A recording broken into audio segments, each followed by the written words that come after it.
Hey guys, I know I've been putting a lot of videos out lately, but things are just hitting me, and I'm getting all these experiences that I want to share with you in my current fish room, and how things are going. So when I run into something, I just feel like, ooh, I've been through this before. I got to put this on a video and share it. So I hope you guys like the videos, and let me know in the comments if you do. But so with this particular video, I want to share you with something I'm currently going through. So I did put a video out back, a little bit back, not too long ago, about moving my 75-gallon Mbunas into a 125, and I got a new 125 with goldfish. If you've seen that video, you know what I'm talking about. If not, just check down below on my channel. It's not too far back. But anyways, in that video, I discussed why I had to move my parrot, my 75-gallon parrotfish, into the kitchen because I had to make room for the new 125. I need to get them back in here because I noticed since I moved them, they've been a little bit more lethargic and depressed. I check the water every 2 weeks, but I just did a quick test yesterday. The water's still fine. Low nitrates, everything else is obviously good. And there's no visible signs on the fish that there's something wrong or that they're sick or anything like that. And when you put food in there, they voraciously eat it. But I noticed they're just kind of huddling together in a V shape in a corner behind an Amazon sword plant. And the pleco kind of hangs out with them a little bit too. They're just not moving much. I've been noticing it here over the weeks, and now it's getting worse than it ever has been. So I was like, well, what is going on? So let me share with you a couple tips and tricks when you're in a situation like this, because it might not be that they're sick. There might not be nothing wrong with the water. There could be something else that I've been through before, and I'll tell you what that is. As fish keepers, we like to fill glass box with water and put fish in them. That's what we do. We like to keep fish, right? But what's going on with these fish is, I believe, and this does happen, is they're getting bored. They're getting a little bit depressed. There's some things you can do to help change that with fish. It's nothing new, but it's one of them things that if you don't really have never read about or paid attention to or do research on the hobby that you like, meaning I'm really into the hobby, so I do a lot of research and I read about a lot of things, and one of the things I found was sometimes, your fish do get bored. I mean, they have a rectangular square of water they get to go in, whatever size aquarium you have, right? Don't you think that would get kind of boring sometimes? Most of my fish, no, they seem fine. Sometimes I feel bad about keeping aquariums. I feel like, man, they gotta be bored. But the fish that we have are pretty much raised in that situation from the time they were born till adulthood, so it's all they know. It's not like it was a wild caught fish that had the world to swim around in and went down to this little 6-foot or 4-foot tank now. And now all my fish are happy and healthy and don't really seem to have too many issues like this, which I do believe is going on. I think they have got bored and they're kind of sick of their environment, sick of their surroundings.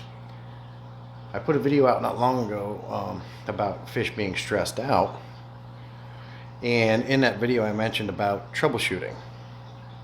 And when you're troubleshooting an issue with your tank or your fish, the first thing you want to do is think of the simplest things first. So last night I was looking at them and watching a little bit, and I got to thinking, let me try something. I turned the light off. Maybe the light's on too long during the day, because that can bother some fish. They recommend having lighting on no more than 6 to maybe 8 hours a day. Anything over that, they say, can bother your fish. Now, I've never seen that. I have turned lights off just to reduce, stress on a sick or, injured fish, because fish feel safer when there are no lights on. Just remember, in our aquariums, the lights are for us, not the fish. They don't care about the lights. It makes them feel more safer with light, but 9 times out of 10, it doesn't bother your fish anyways because they're used to it, and all mine have lights on it and they're fine. But these guys here, I think I think they're not liking where the tank is sitting now since I've moved it, and I turned the light off, and when I turned that light off, they started moving again and going around the tank. And it may not be because they're depressed or bored. It might just be simply because they don't like their location, because where it is there's a lot more traffic going back and forth. The door to the backyard's opening and closing a lot, letting the dogs out and things like that. So when I turned the light off, it made them feel safer, so they started moving again. Well, the light's still off this morning. The timer hasn't turned them on yet. They're about to come on. So I'm going to go over here before the light comes on and see what they're doing. Let's go check it out. So as you can see here, the light hasn't turned on yet, and they are out and about.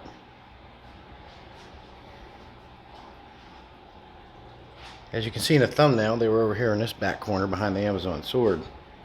But as you can see, they're out swimming around. Now, is that because they know I feed them in the mornings? Or maybe it's because everyone else is sleeping and I'm the only one up. Less traffic. Lights are off. They haven't come on yet. I think that's what's going on here. They don't like the location. Too much traffic. And they haven't got used to that.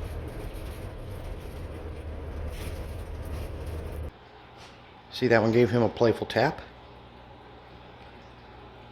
I think they know that. I feel like this is because they know it's about time to get food. But as you can see, they're fine. When the light comes on, we'll get a better look at them.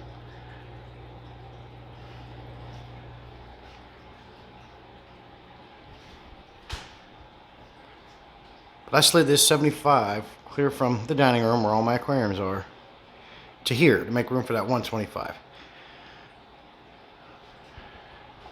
And this is a sliding glass door in my backyard. And this is in the kitchen. So there's a lot more traffic in here. Now I know fish can get used to that too, you're just doing it, but I don't think they're happy being here. I think that's what's going on. Point is of the video, just like it goes hand in hand with that last video I put out about troubleshooting when you have a sick or stressed fish. Don't jump to conclusions. Don't jump that gut. They may not be sick. The only way you're going to figure that out is troubleshooting and starting with the easiest ones first. Check the water, okay? That's fine. Look at the fish visually. No marks, no white spots, no gill flukes, nothing like that. They seem fine and they eat good, okay? That doesn't always indicate that there is something wrong. There could be something going on internally that we can't see. But before we do that, let's do things like I've done here. Hey, let's turn the lights off, see if they get better. Are they eating good? Are they swimming around when the lights go off? Type of thing. And I think they're fine. I just think they do not like their current location. Another thing you can do to help change this kind of situation is if they are bored or sick of their environment, change it up. I do that frequently in my tanks. Not just because, it helps the fish to explore new things and check new things out or put something new in the tank and they like it, because I work in my aquariums a lot and things get moved, things get changed around. That's why I could never be an aquascaper. I work in my tanks. I keep my tanks to keep fish. I don't do it, I want them to look nice, but I don't do it to have this perfectly aquascaped pretty tank. Some of the aquascapers out there that do that, beautiful work, love what you do. Awesome, great looking tanks. But for me, I just do it a little bit. I do it to keep the fish. But anyway, yep. Just don't jump to conclusions. Don't go right away to heavy medication and stuff. Check your tank. Do a little bit of troubleshooting. Start with the simple stuff first. And go with it like I've done here. And I figured out what the problem was. I just got to, next step is figure out how I can fit that tank back in here. I don't know how I'm going to do that without getting rid of one, because I'd like to keep it, because like I said in my other video, I'm going to move them parrotfish into this Mbuna 75 after these Mbunas go to the 125. I'd like to keep that tank open for maybe, say, have an angelfish tank or something like that. Well, thanks. I got to get to work. Appreciate you guys stopping by. Let me know what you think of this video, and if you guys have ever encountered anything like this and what you did. Have a good day. Talk later.